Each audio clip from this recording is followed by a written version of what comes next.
right, we are now joined by tonight's NASCAR Xfinity Series race winner here at Pocono Raceway, Austin Hill. If you have a question for Austin, please raise your hand. We will get a wireless microphone to you. We'll start with Marty. Hey Austin, Marty Sakala, Rock Sportsnet Race Pro Weekly. I got two for you. So first off, the final lap going down the Long Pond straight. Were you expecting that draft from Sam Mayer, considering him and Allgaier are teammates? So it was an interesting situation that we were in. So obviously you're going for the race win. Getting into one, I kind of backed up my entry a little too much. I was fighting a tight condition basically all day, and I kind of backed up my turn one. The 8 got to me, kind of lifted me up a little bit, and got beside me, kind of doored each other off one. I knew that the 1 was going to have a big run out back, and I don't think he was trying to give me the push. It looked like he was going to go try to split us 3 wide because me and the 8 kind of got away from each other. We wasn't side drafting each other as much.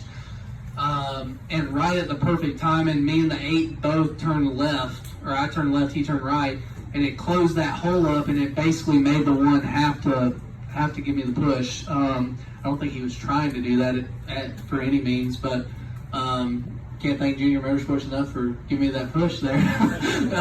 But no, our Global Industrial Chevrolet was decent all day. I mean, I thought we could run 5th to 8th, but didn't think we had anything for the leader.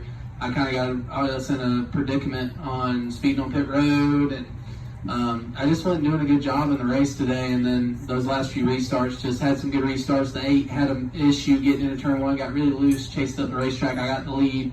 Didn't think I was going to be able to hold him off, but it just all worked out the way it was supposed to. It just was one of those races where the fastest car didn't win, but we did everything we needed to do to win today. The long run before the caution flag came out, how close were you on fuel at the time?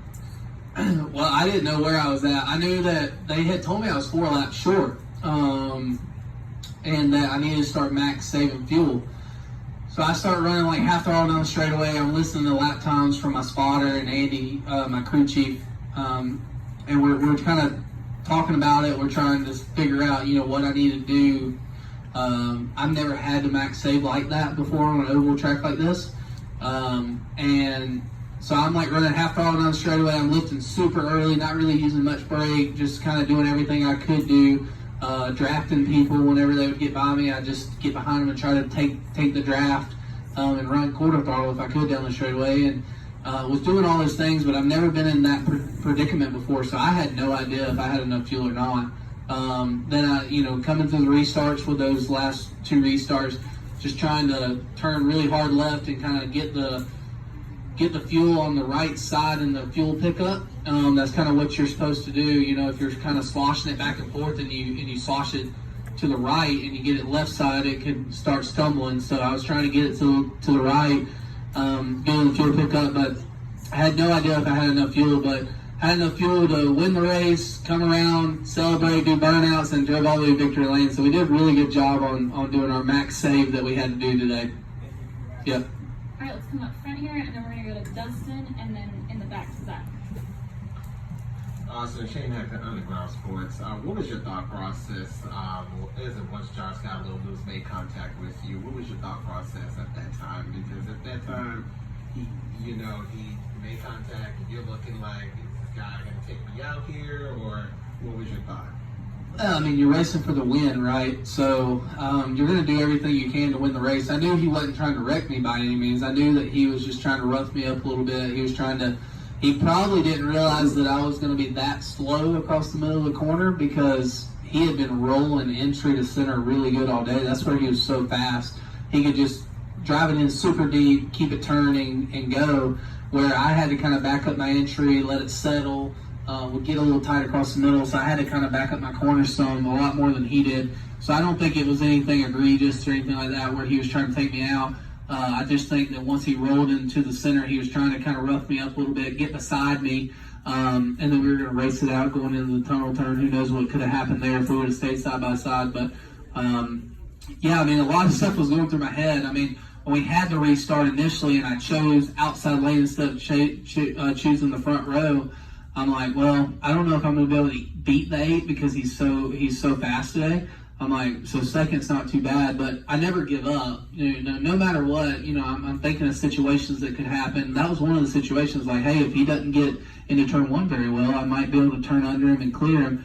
And that's what ended up happening. He didn't get through turn one good. I cleared him, and then it was just one of those weird things where it all worked out, where me and the 8 blocked the 1 at the same time, and he was already committed trying to go middle, and it made the 1 basically push me. So it was one of those things that just worked out. If the 1 would have decided to not split us and he could have went bottom with the 8, race would have been over. I wouldn't have won the race. I would have ran second or third. So it was just one of those things that when it comes down to the last lap, anything can happen, and we were able to prevail. Go ahead, Dustin. Dustin Albino, J-Ski. Austin, there's been some races this year where maybe you've had one of the best cars and didn't win, like the super speedways and whatnot, but to not have one of the top 5 day cars, like you said, what's it mean to win a race like that? I think it means more than the other 3 that I've won this year for sure. Just because, Daytona, we feel like we're really good on super speedways, so we felt like we should have had a shot at winning there. Las Vegas, we thought we had a really good second or third place car all day, and we thought at the very end that we had one of the best cars, especially on the long run. So that one didn't surprise me too much, especially when we saw how far the 16 was falling off there at Vegas. And then the other race, Atlanta, I felt really good about where we were at in Atlanta. Thought that we were class of the field. So winning at a place, at a track where you don't feel like you're the best, and the team does strategy like we did, fuel saving mode to try to get us the track position that we needed and to win the race. This one's a little more special, honestly. It really is. It's a little more special to me than the other 3 that I've had this year. So I've already gotten this party started tonight. I'm planning on letting it loose for sure, because I was not expecting to win the race today. That's for sure. Where's the party going to continue? Well, so I gotta fly home tonight, unfortunately. So who knows? If we land and it's a decent, depending on when we land, what time it is, who knows? My team might have a party somewhere. If they do, I'm going there for sure.